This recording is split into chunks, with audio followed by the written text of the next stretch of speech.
Hi friends, how are you all. So I hope आप सभी बढ़िया होंगे और अपनी पढ़ाई अच्छे से कर रहे होंगे। आज मैं आपके लिए रियल नंबर्स का एक इम्पोर्टेंट क्वेश्चन लेकर आया हूँ जो कि एग्ज़ाम में पूछा जा सकता है। तो चलिए देखते हैं। क्या है question? Prove that under root two is irrational. इस टाइप के क्वेश्चन बहुत ज़्यादा पूछे जाते हैं एग्ज़ाम में। आपको ध्यान से समझना है। देखिए, सबसे पहले इसमें क्या करना होता है, जैसे यहाँ पे इरेशनल दिया है तो हमें रेशनल मान लेना है, मतलब इस नंबर को रेशनल मान लेना है। Let under root two is a rational number. Irrational दिया है बट हम रेशनल मान लेंगे।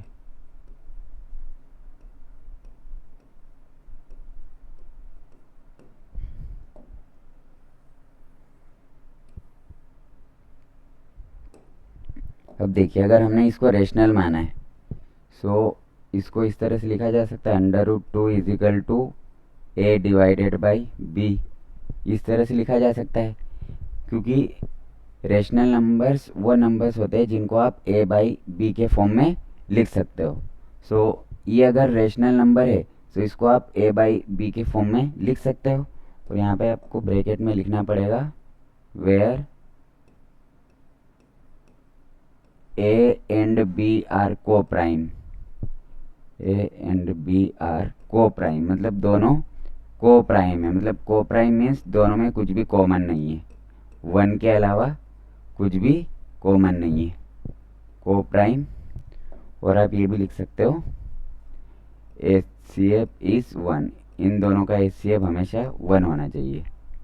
H C F is one, coprime मतलब कुछ भी कॉमन नहीं होगा वन के अलावा। अब देखिए इसमें क्या करेंगे। अब जैसे अंडर रूट टू के डिवाइड में कुछ नहीं है, मतलब मैं वन लिख सकता हूँ। Under root two divided by one is equal to A divided by B.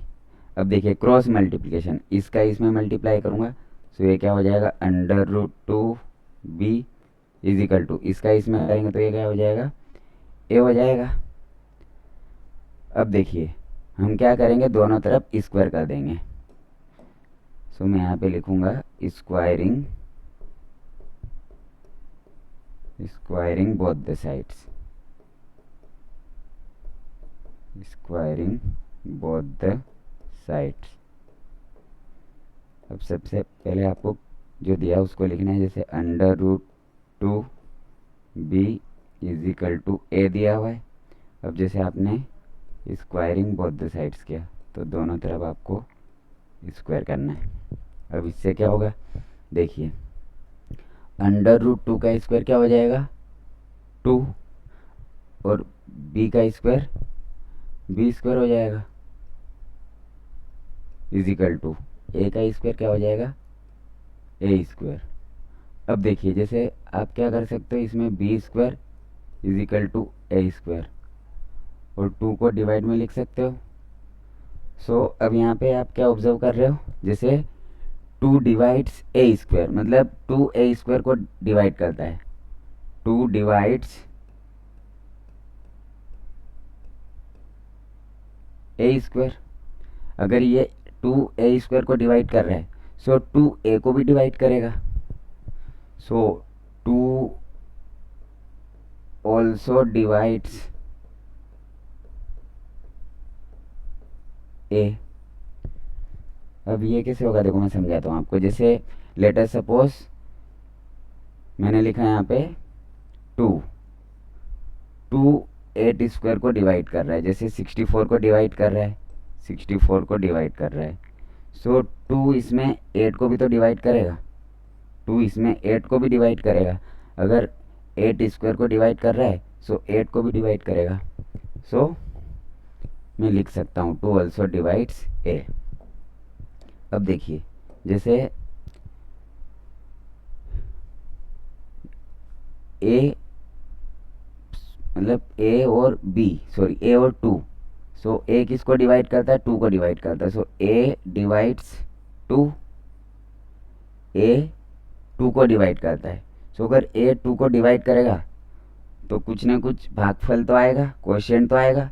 तो लेट अस सपोज हमने उसको सी मान लिया। जैसे 2 ऑल्सो डिवाइड्स ए लिखा हुआ है, सो 2 ए को भी डिवाइड करता है। सो 2 अगर ए को डिवाइड करेगा तो कुछ ना कुछ क्वोशिएंट तो आएगा। सो मैंने मान लिया क्वोशिएंट सी आ जाएगा। सो देखिए अब इसके डिवाइड में कुछ नहीं, मतलब 1 है। सो क्रॉस मल्टीप्लिकेशन ए का 1 में करेंगे तो ए हो जाएगा, और 2 का सी में करेंगे तो 2c हो जाएगा।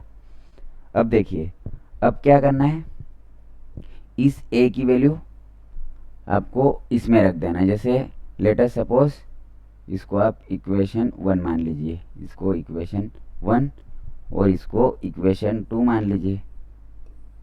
सो हम क्या करेंगे,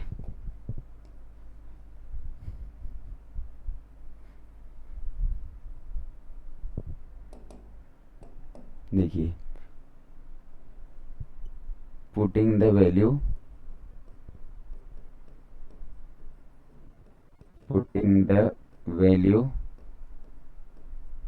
of equation 2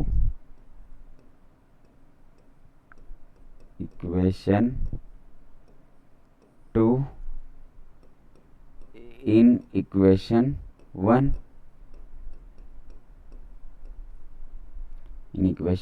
इक्वेशन 1 में रख देंगे।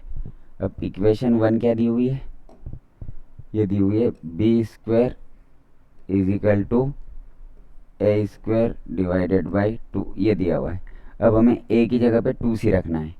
सो B square is equal to A की जगह पे अगर 2c रखेंगे तो 2c और इसका होल स्क्वायर आ जाएगा डिवाइडेड बाई 2। मैंने क्या किया, ए की वैल्यू इसमें रख दी, ए की जगह पे 2c। So B square is equal to ये क्या हो जाएगा, 2 2 जा 4 सी स्क्वायर और डिवाइडेड बाई 2। अब 2 से 2 कट जाएगा। सो यहाँ पे क्या बचेगा, B square is equal to 2c square, 2c square. अब अगर आप फिर से ध्यान से देखेंगे इसको, सो यहाँ पे बी स्क्वायर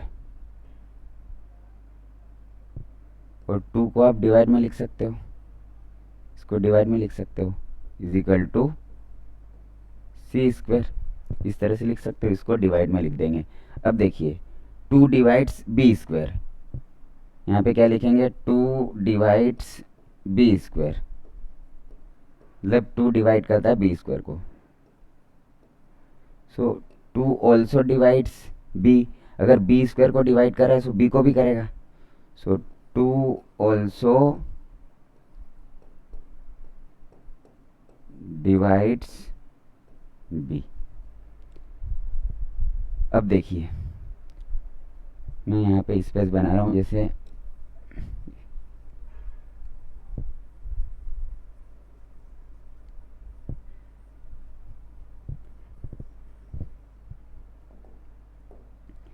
जैसे आपने इक्वेशन 1 में क्या बोला था, जैसे इक्वेशन 1 में ये बोला था, जैसे इसमें a डिवाइड्स, आपने क्या बोला था, सॉरी 2 डिवाइड्स a बोला था, 2 डिवाइड्स a, और इसमें क्या बोल रहे हो आप,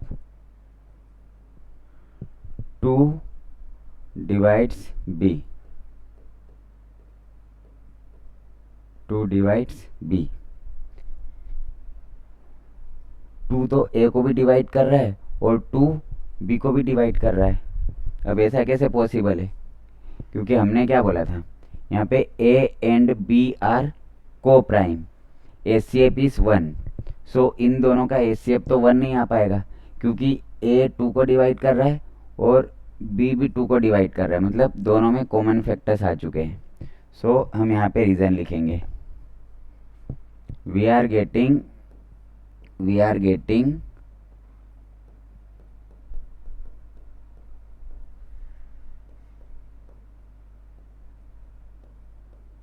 common factors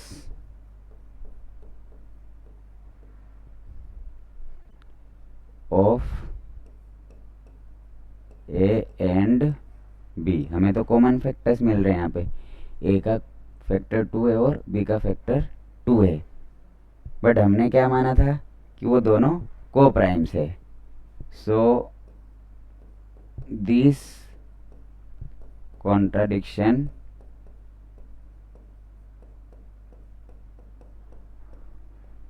arises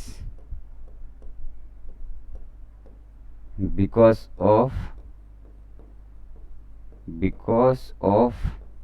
our wrong assumption।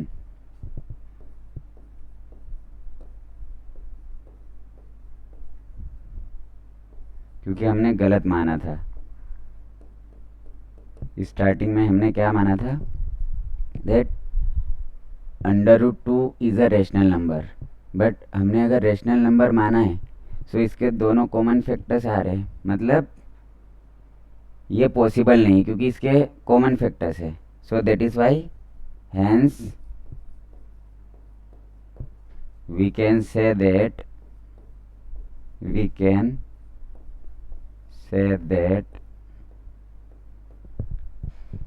√2 is an irrational number।